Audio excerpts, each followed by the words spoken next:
Sualım belədir ki, məsciddə hansı hallarda pul alıb vermək icazəlidir? Bildiyim odur ki, bu məsələ ilə ilgili məsciddə qadağan olunan ticarət etməkdir. Ticarət məqsədi ilə alış-veriş etməkdir.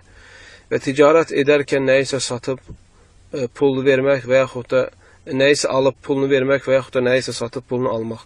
Qadağan olunan budur.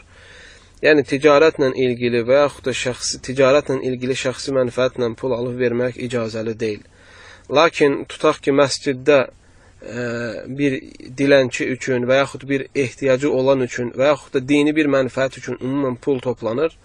Orada aparıb ora pul verə bilərsən və yaxud da zəkat verə bilərsən, sədəqə verə bilərsən, xeyriyyə işləri görə bilərsən məsciddə pulla ilgili olan şeylərdən. Həmçinin elm əhli icazə verir borcunu qaytarmağa məsciddə.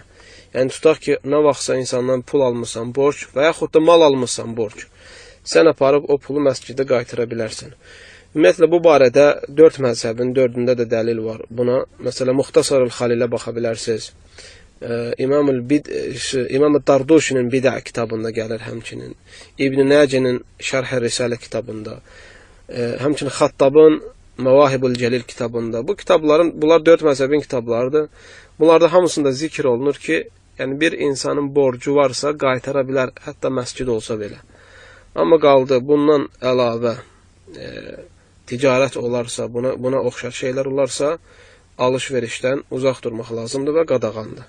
Allahu a'lam. İxlasla.com saytı tərəfindən təqdim olundu.